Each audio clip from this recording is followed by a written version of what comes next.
We are crocheting these lovely soft circles today. They are called macaroons or yo-yos. They are ideal for all sorts of blankets and covers, but also for soft rugs, like for a bedroom. You can attach them like this in direct rows, or you can equally well attach them diagonally, like this here.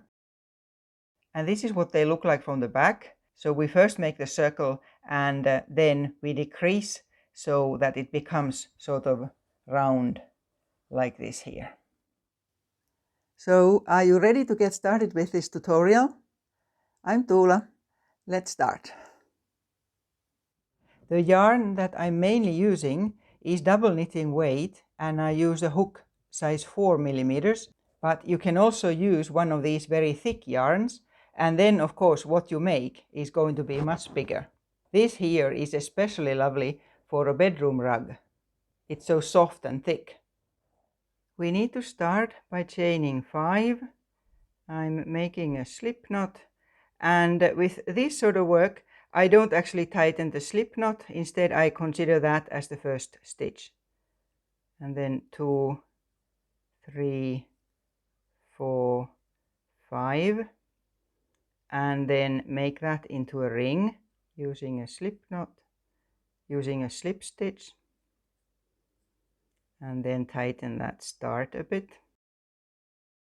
And it's worth leaving the tail inside your stitches so you don't have to weave it in any way. Chain 4,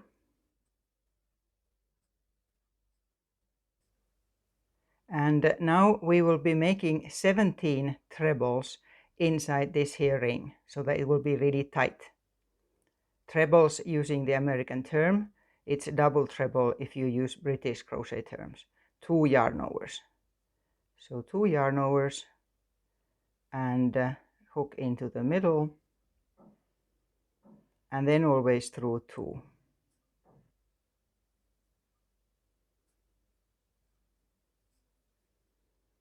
And no chains in between, just trebles into the ring.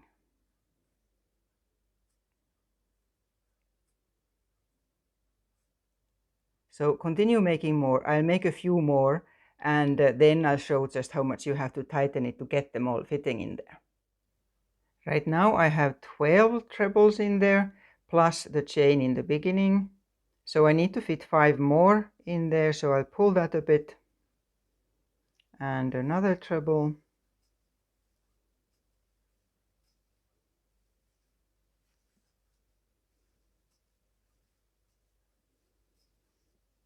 And so on.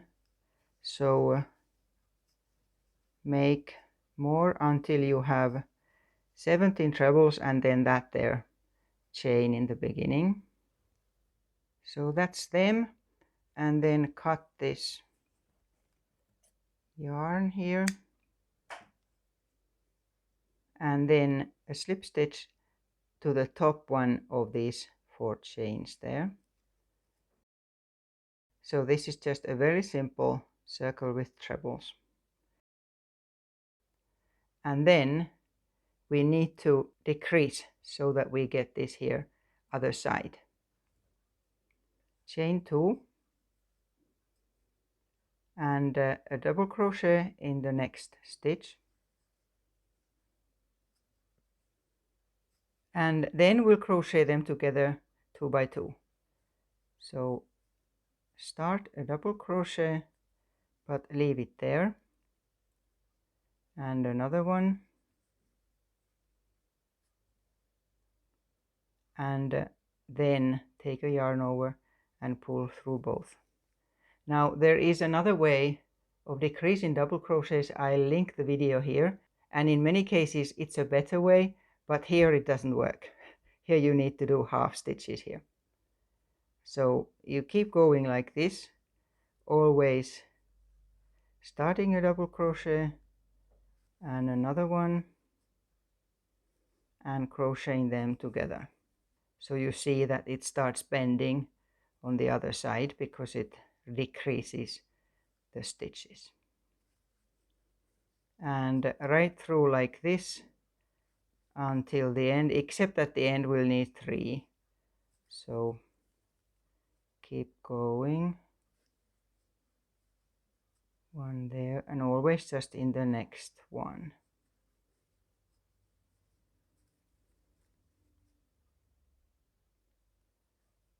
So keep going until you have 2 left at the end. So here I'm almost rounded.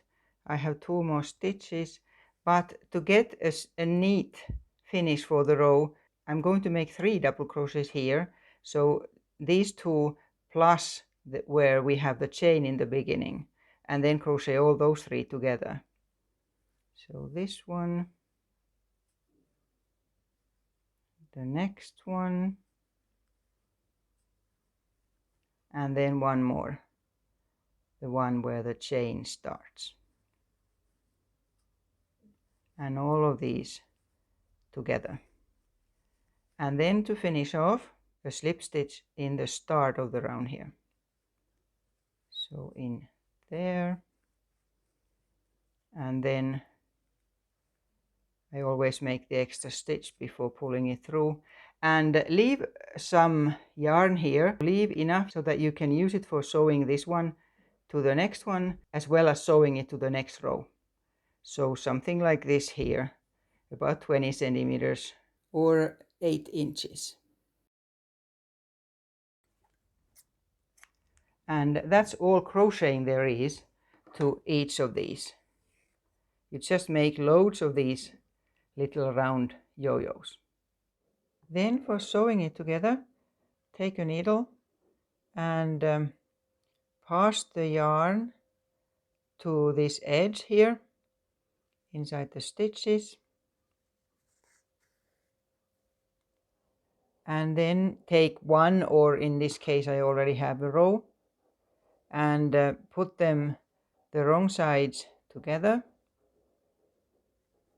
and just sew with a few stitches tight here.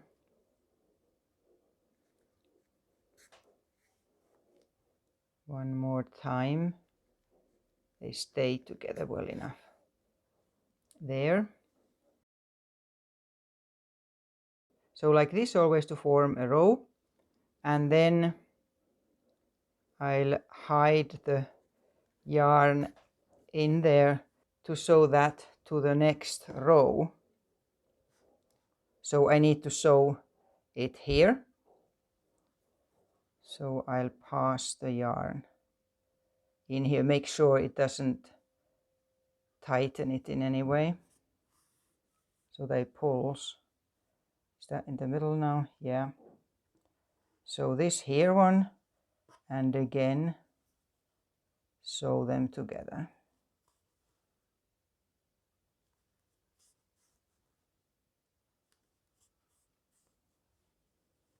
And now I can finish off this here yarn and cut it off. So this is how you continue. You just make as many as you need and you sew them together. So here we are. Make them in any colors you like, and this is also a great project to use up your leftover yarn. Make sure you are subscribed to my channel, and until the next video.